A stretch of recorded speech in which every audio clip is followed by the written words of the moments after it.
আমি নীলিমা। আমি সেই হতভাগী যার বাবা মা তার শৈশবে তাকে ছেড়ে চলে যায়। বাবা মা মারা যাওয়ার পর আমি আমার চাচা চাচির সাথে থাকতে শুরু করি। আমার চাচি আমাকে মোটেই পছন্দ করতো না, কিন্তু চাচা আমাকে খুব ভালোবাসতো। আর এসব নিয়ে চাচা চাচির মধ্যে প্রতিনিয়ত ঝামেলা হতো। চাচা আমাকে তার মেয়েদের মতোই দেখতেন। যে জিনিস তিনি তাদের জন্য আনতেন সেই জিনিস আমার জন্যও আনতেন, কিন্তু চাচি সেই জিনিসটি আমার কাছ থেকে কেড়ে নিয়ে তার মেয়েদের দিতেন। সময়ের সাথে সাথে চাচা অসুস্থ হতে শুরু করে, আর হঠাৎ একদিন চাচা মারা যায়। চাচার মৃত্যুর পর চাচি তার আসল রূপ দেখাতে শুরু করে। চাচার কারণে এতদিন তিনি আমাকে কিছু বলতে পারতো না, আর তাই এখন তিনি সেসবের প্রতিশোধ নিতে শুরু করে। তিনি ঘর থেকে সমস্ত চাকরদের বের করে দেয় এবং আমার ওপর বাড়ির সমস্ত কাজ চাপিয়ে দেয়। তখন আমার বয়স ছিল 18, আর 18 বছরের মেয়েটা পুরো ঘর সামলাতে লাগলো। বাড়ির সমস্ত কাজ তিনি আমাকে দিয়ে করাতো। তার মেয়েরাও আমার সমবয়সী ছিল, তবুও তার আমার প্রতি কোনো মায়া হতো না। তিনি শুধু চাইতেন তার কথা মতো আমি চুপচাপ ঘরের সমস্ত কাজগুলো করি, আর এই কারণে আমাকে তিনি কখনোই বাড়ির বাইরে যেতে দিতেন না। আমার চাচাতো ভাইয়ের নাম নিলয়। পড়াশোনার জন্য সে বাইরের দেশে থাকতো।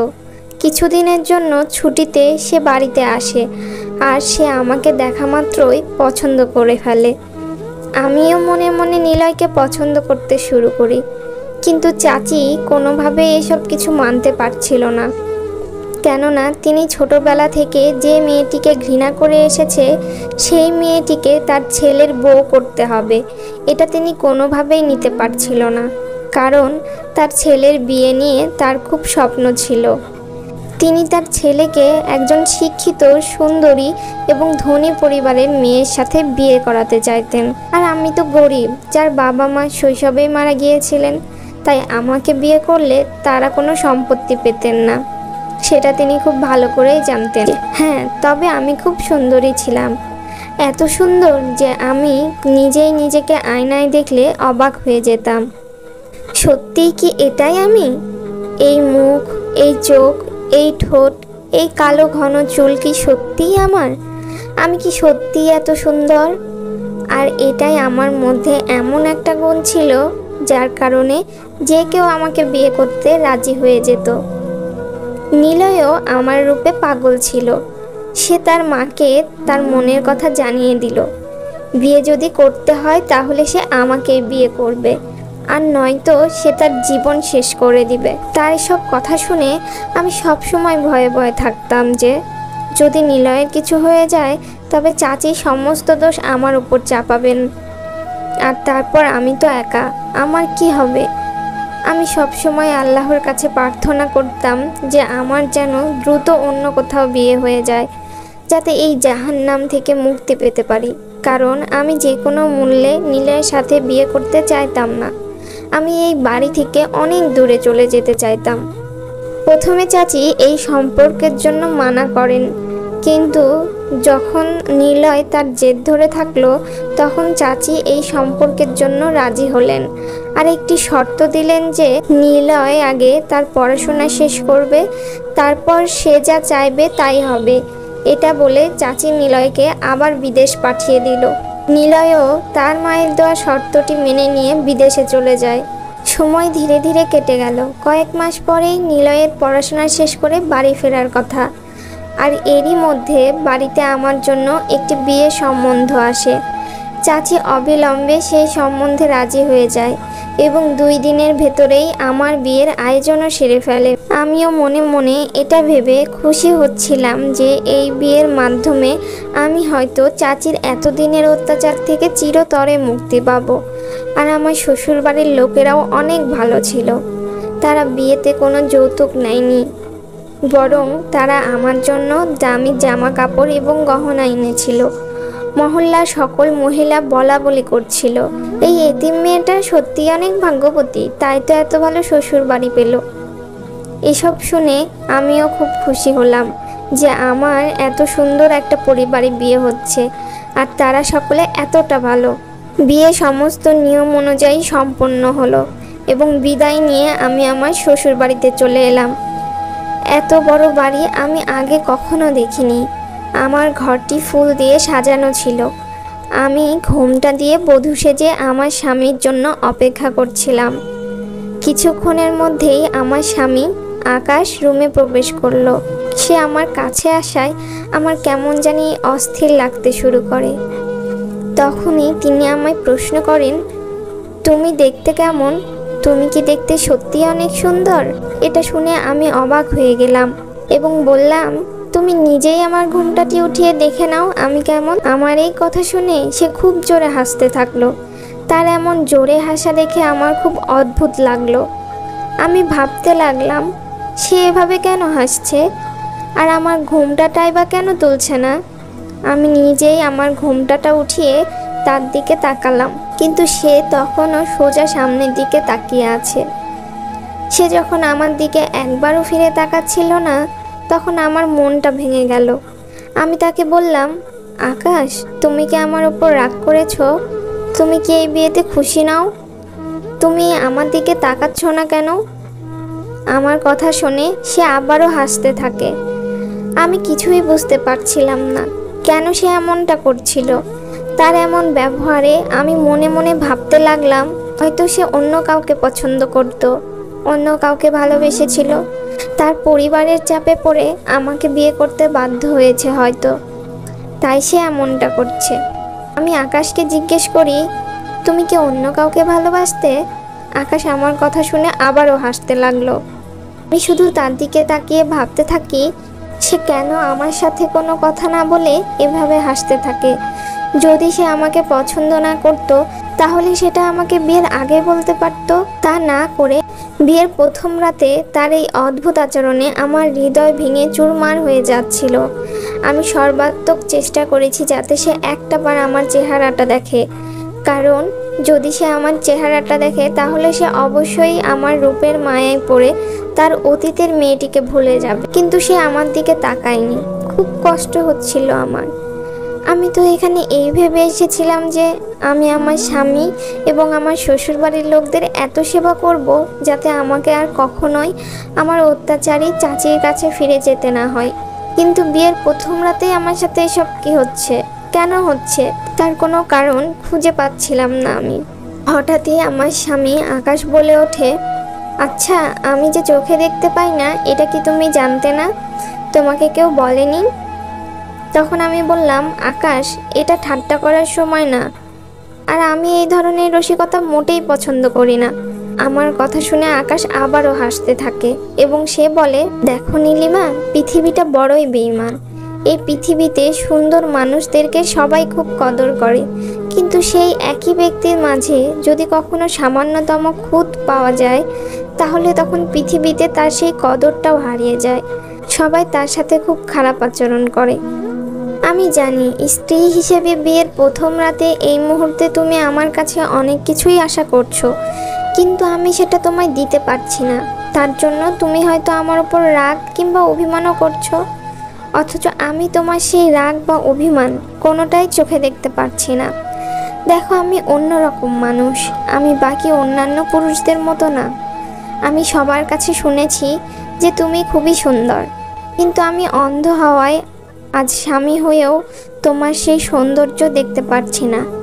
আকাশ এক নাগাড়ে কথাগুলো বলতে থাকে, কিন্তু আমার তখনও মনে হচ্ছে যে সে হয়তো এসব নিয়ে আমার সাথে ঠাট্টা করছে, আর তার এমন ঠাট্টা করায় আমার ভীষণ রাগ হচ্ছিল। কিন্তু কিছুক্ষণ পর বুঝলাম এটা কোনো রসিকতা নয়, এটি একটি কঠিন বাস্তবতা, যা কিনা খুব সহজে মেনে নেওয়া যায় না।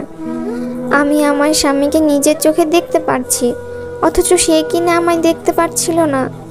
বিয়ের প্রথম রাতে স্বামীর এমন গোপন কথা জানতে পেরে আমার মাথায় যেন আকাশ ভেঙে পড়ল। আমার স্বপ্নের রাজপ্রাসাদটি 1 মিনিটের মধ্যে মাটিতে ভেঙে পড়ল। আমি এখানে কি ভেবে এসেছিলাম? এ কোন মানুষের ভরসায় এসেছি আমি, যে কিনা নিজেই এমন, যার চলতে অন্য কারো সাপোর্টের প্রয়োজন হয়। সে কিভাবে আমাকে সাপোর্ট করবে? এসব কিছুর দ্বারা আমি প্রতারিত হয়েছিলাম। এটি একটি বড় বিশ্বাসঘাতকতা ছিল। আর এই বিশ্বাসঘাতকতার সমস্ত কিছু আমার চাচি এবং আমার শ্বশুরবাড়ির লোকেরা আমার সাথে করেছে। আমি বিছানা ছেড়ে উঠে দাঁড়ালাম আর আমার স্বামী আকাশকে বললাম, আচ্ছা তোমাদের লজ্জা করে না? আমার মতো অসহায় এতিম মেয়ের সাথে তোমরা এত বড় বিশ্বাসঘাতকতা কি করে করতে পারলে? আকাশ বলল, আমরা বিয়ের আগে তোমার চাচিকে সবটা বলেছিলাম যে আমি অন্ধ, আমি চোখে দেখতে পাই না। তোমার চাচি বিয়ের আগে সবটা জানতো এবং তিনি আমাদেরকে এটাও বলেছিলেন যে তুমিও সবটা জানো, আর তুমি সব কিছু জেনেই আমাকে বিয়ে করতে রাজি হয়েছো। তোমার চাচি আমাদেরকে এমনটাই বলেছিল তখন। এখন তুমিই বলো, আমরা কি কোনোভাবে তোমাকে ঠকিয়েছি, নাকি তোমার নিজের চাচি তোমার সাথে এমনটা করেছে? আকাশের কথাগুলো শুনে আমি ভীষণ রেগে যাই আর মনে মনে বলি, এমনটা জানলে আমি কখনোই এই বিয়েতে রাজি হতাম না। হায় আল্লাহ, এখন আমি কোথায় যাব? আমার যে আর ফিরে যাওয়ার কোনো উপায় নেই আল্লাহ। বিয়ের পর আমি আর কোনোদিন চাচির বাসায় যাব না ভেবেই তো এখানে এসেছিলাম, কিন্তু এখন আমার কি হবে? আকাশ চুপচাপ বিছানায় শুয়ে পড়ল। এর মাঝে আমাদের আর কোনো কথা হলো না। কিছুক্ষণের মধ্যেই আকাশ ঘুমিয়ে পড়ে। আমিও কাঁদতে কাঁদতে কখন যে ঘুমিয়ে পড়েছি টের পাইনি। সকালে সূর্যের আলো চোখে পড়ায় আমার ঘুম ভেঙে যায়। উঠে দেখি আকাশ নিজে নিজে বিছানা ছেড়ে উঠে ওয়াশরুমে যাচ্ছে ফ্রেশ হতে। আমি ভাবলাম এই রুমটা যখন তার, তখন সে এই রুমের সব কিছুর সাথেই পরিচিত এবং এসবে সে অভ্যস্ত ছিল, তাই তার কোনো সাহায্যের প্রয়োজন হচ্ছিল না। আকাশ ওয়াশরুম থেকে বের হবার পর আমাকে খুঁজছিল। সে আমাকে ডাকলো, নীলিমা তুমি কি এখানে আছো? আমি রুমে থাকার পরেও তার ডাকে সাড়া না দিয়ে চুপি সারে রুম থেকে বেরিয়ে গেলাম, কেননা আমার তখনও খুব কষ্ট হচ্ছিল এটা ভেবে যে আমি একজন সুন্দরী যুবতী নারী, অথচ আজ আমার স্বামী অন্ধ বলে সে আমার সেই সৌন্দর্য দেখতে না পারার কারণে আমার সৌন্দর্যের কোনো প্রশংসাই করতে পারেননি। আমার যৌবনের এই সুখ নষ্ট করার বেদনা শুধু আমিই বুঝতাম। আমার এই কষ্টটা আমি কাউকে বলতেও পারতাম না, কারণ আমি যাকে বিশ্বাস করে এই বিয়েটা করেছিলাম, আমার সেই চাচি আমাকে ঠকিয়েছে। এখন এসব মেনে নেওয়া ছাড়া আমার যে আর কোনো উপায় নেই। এরপর একদিন হঠাৎ আমার শাশুড়ি আমার কাছে এসে বলে, বৌমা আমার কিন্তু খুব শীঘ্রই একটা নাতি নাতনি চাই। আমি আমার শাশুড়ির কথায় রেগে গিয়ে তাকে বললাম, আচ্ছা আপনি তো একজন মা হয়ে আপনি আমার সাথে এমনটা কি করে করতে পারলেন? আপনার একটাবার খারাপ লাগলো না আমার জন্য? আপনি সবটা জেনে শুনে কেন আমাকে আপনার অন্ধ ছেলের সাথে বিয়ে দিলেন? এরকম ভাবে আপনার অন্ধ ছেলের বিয়ে দেওয়াটা কি খুব জরুরি ছিল? কেন এভাবে আমার জীবনটা আপনারা বরবাদ করে দিলেন? এসব শুনে আমার শাশুড়ি আমায় বলল, দেখো বৌমা, আমার ছেলেটা অন্ধ হলেও মানুষ হিসেবে সে কিন্তু খারাপ নয়। আর আমরা তো বিয়ের আগে তোমার চাচিকে সব সত্যিটা জানিয়েছিলাম। তিনি বলেছিলেন তুমিও সবটা জেনেই আমার ছেলেকে বিয়ে করতে রাজি ছিলে। তাহলে এখন তোমাদের বিয়ের পর কেন আমার ছেলেকে তুমি মেনে নিতে পারছো না বৌমা? আমার ছেলেটাকে এভাবে অন্ধ বলে দূরে সরিয়ে দিও না বৌমা। অন্ধ হলেও সে মানুষ হিসেবে খুব ভালো। এসব বলে আমার শাশুড়ি কাঁদতে লাগলেন। শাশুড়ির মুখে এসব শুনে আমি এটা বুঝতে পারলাম যে সত্যিকার অর্থে আসলেই আমার শ্বশুরবাড়ির লোকদের কোনো দোষ নেই। ওরা তো আমার চাচিকে সবটা জানিয়েছিল, আর আমার নিজের চাচি আমার সাথে প্রতারণা করেছে এবং আমাকে ঠকিয়েছে। আমার শাশুড়িকে এভাবে কাঁদতে দেখেও আমার তার প্রতি কোনো মায়া হচ্ছিল না। আমার হৃদয় পাথরে পরিণত হয়ে গেছে এবং আমি এক কঠিন মানুষ হয়ে গিয়েছিলাম। ছোটবেলা থেকে আজ পর্যন্ত আমার চাচি আমাকে অনেক কষ্ট দিয়েছে। সবসময় আমার সাথে চাকরানির মতো ব্যবহার করেছে। তার অত্যাচার থেকে বাঁচতে আমি এই বিয়েটা করেছি, কিন্তু এই বিয়েটা করেই বা কী লাভ হয়েছে আমার? এই বিয়েটা করে চাচির অত্যাচার থেকে মুক্তি পেলেও আমি আমার যৌবনের সমস্ত সুখ হারিয়ে ফেলেছি। আমি এতটা ভেঙে পড়েছি যে আমি অন্যদের অনুভূতি সম্পর্কে চিন্তা করার ক্ষমতা হারিয়ে ফেলেছি, কারণ আমার নিজের হৃদয়টাই পুরোপুরি ভেঙে গিয়েছিল। আমি সম্পূর্ণরূপে বিধ্বস্ত হয়ে পড়েছিলাম এবং আমার কি করা উচিত তা কিছুতেই বুঝে উঠতে পারছিলাম না। যদিও আমি এসব কিছুর সাথে নিজেকে মানিয়ে নেবার অনেক চেষ্টা করেছি, কিন্তু আমি তা পুরোপুরি করে উঠতে পারছিলাম না। কেননা আমি সব সময় চাইতাম আমার সৌন্দর্য প্রশংসা পাক, আর আমার স্বামী আমার সেই সৌন্দর্যের প্রশংসা করুক, যেটা কিনা আমার অধিকার ছিল। এসব ভেবে আমি সারাক্ষণ কাঁদতাম। আকাশ বন্ধ রুমে আমার কান্না শুনতে পেত, আমাকে চুপ করানোর অনেক চেষ্টা করত, কিন্তু আমি তাকে স্বামী হিসেবে মেনে নিতে পারছিলাম না। আমি জানি না আমার কি হয়েছে, আমার পুরো চিন্তাটাই নেতিবাচক হয়ে গিয়েছিল। তারপর একদিন আকাশ খুব ভোরে আমাকে বলল যে সে কোনো কাজে শহরে যাচ্ছে, কিন্তু তার ফিরতে অনেক রাত হবে, অথবা সে আজ নাও ফিরতে পারে। এসব বলে আকাশ তার ড্রাইভারকে সাথে নিয়ে গাড়ি করে বেরিয়ে গেল। আকাশ চোখে দেখতে পেত না বলে অফিসের কাজে এই ড্রাইভার আঙ্কেলই সবসময় তার সাথে থাকতো, তাকে সব জায়গায় নিয়ে যেত এবং কাজ শেষে নিজ দায়িত্বে বাসায় রেখেও যেত। বাড়িতে আমি আমার মতো করে সময় কাটাতাম। এখানে আমাকে কোনো কাজ করতে হয় না, কারণ এই বাড়িতে প্রতিটি কাজের জন্য আলাদা আলাদা কাজের লোক রাখা ছিল। সময় মতো তারা সবাই নিজেদের কাজ নিজেরা করে ফেলত। আমি সারাদিন শুয়ে বসে আরামায়েশে দিন কাটাতাম। বাড়িতে কোনো কিছুরই অভাব ছিল না। এসব কিছুর মাঝে আমি শুধু একটা অভাবই অনুভব করতাম, আর তা হলো আমার সৌন্দর্যটা দেখার মতো কেউ ছিল না। শুয়ে শুয়ে এসব ভাবতে ভাবতে ঘুমিয়ে পড়েছিলাম। হঠাৎ মাঝরাতে তৃষ্ণায় ঘুম ভেঙে গেল। পানি খেতে রান্নাঘরে গিয়ে ফ্রিজ থেকে এক বোতল ঠান্ডা পানি বের করে খেতে লাগলাম। এমন সময় কেউ যেন পেছন থেকে আমার মুখটা এক হাতে চেপে ধরে, যাতে আমি কোনো আওয়াজ করতে না পারি। তারপর সে আর এক হাত দিয়ে আমাকে শক্ত করে জড়িয়ে ধরে আমার কানে ফিসফিস করে বলল, তুমি খুব সুন্দর, তোমায় দেখার পর থেকে পাগল হয়ে গেছি। তোমার স্বামী আজ বাড়ি নেই, যদিও সে অন্ধ এবং সে দেখতে পায় না, কিন্তু তারপরেও সাবধানতার মান নেই। আমি তার সামনের বাড়িতেই থাকি, সে যেন আমাকে কোনোভাবে চিনতে না পারে, সেজন্যই আজ এসেছি, যাতে তোমার কাছে আমার ভালোবাসাটা প্রকাশ্যে প্রকাশ করতে পারি। লোকটি বলল, আমি এই পাড়াতেই থাকি, পাশের বাড়িটাতে, আর আমার ঘরের জানালা দিয়ে আমি তোমাকে প্রতিদিন দেখি।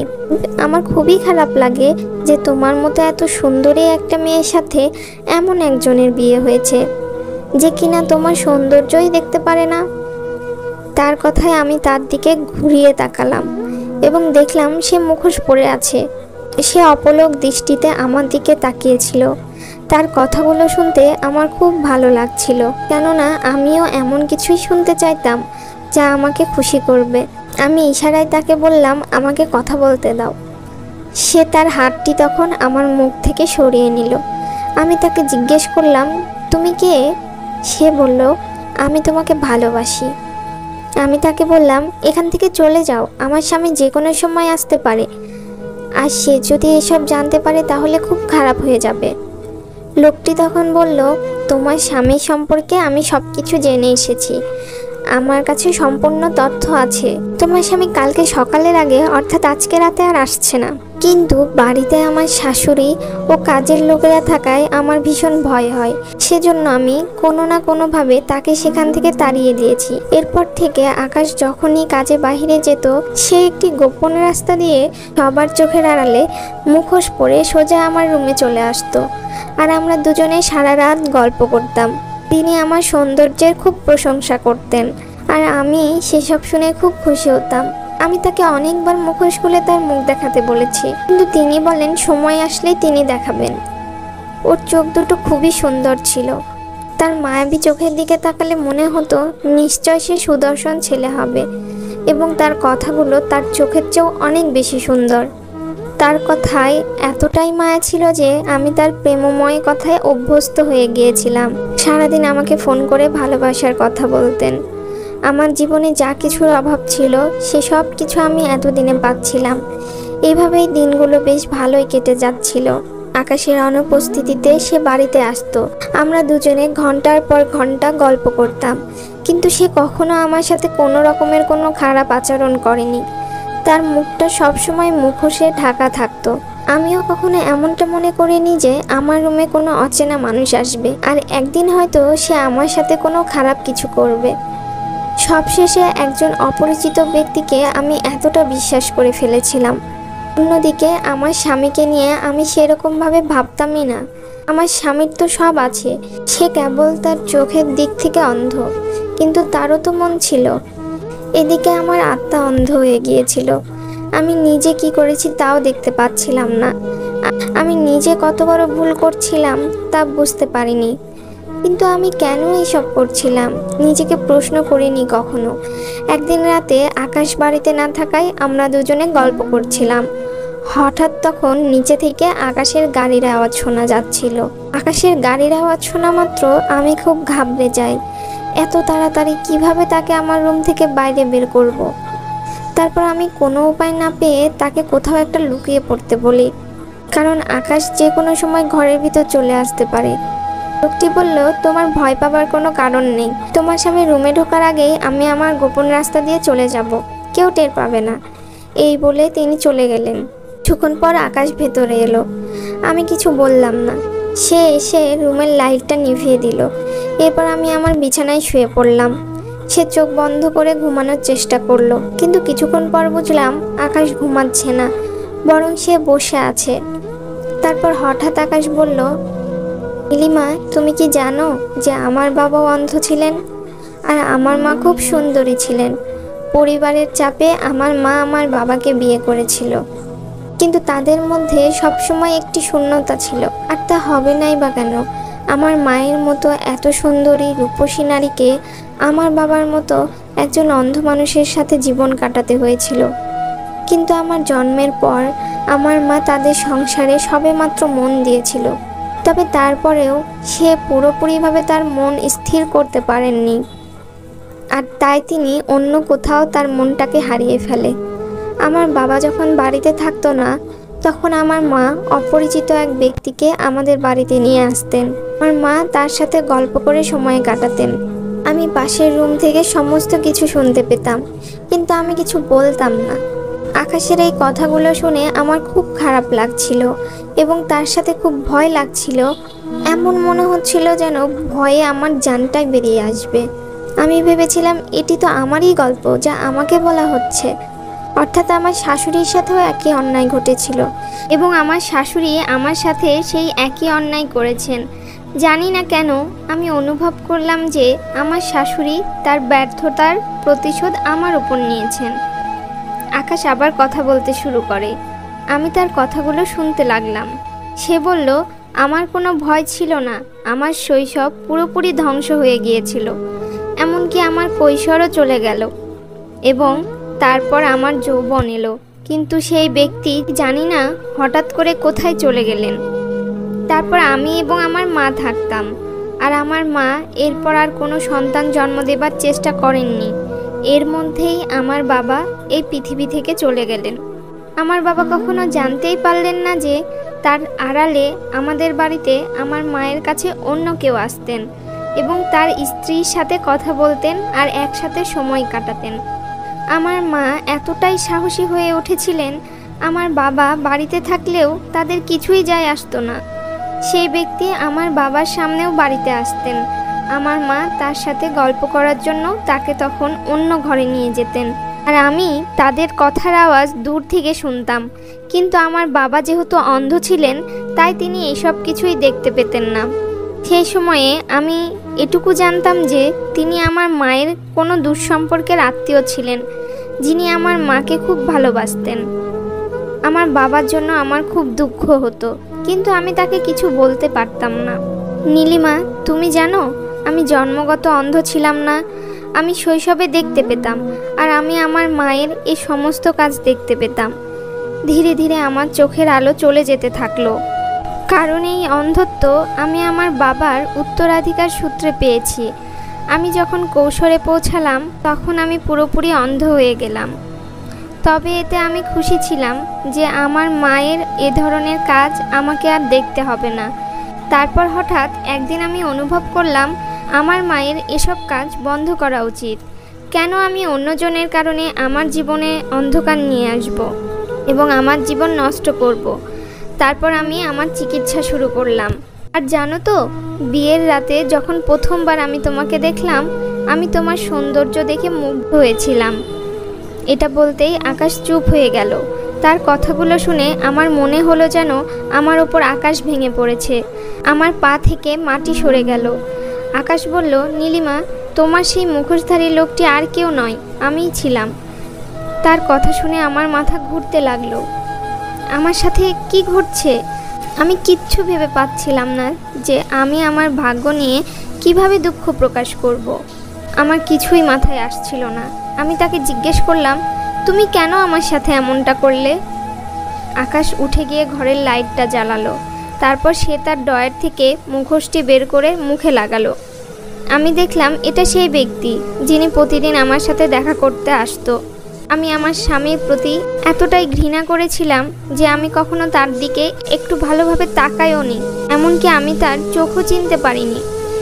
তখনই আকাশ বলে ওঠে, নীলিমা, যদি আমি বিয়ের পরে কোনো দুর্ঘটনায় অন্ধ হয়ে যেতাম তবে কি তুমি অন্য কারোর সাথে নতুন করে সম্পর্কে জড়াতে? আকাশের এমন প্রশ্ন আমাকে লজ্জিত করলো।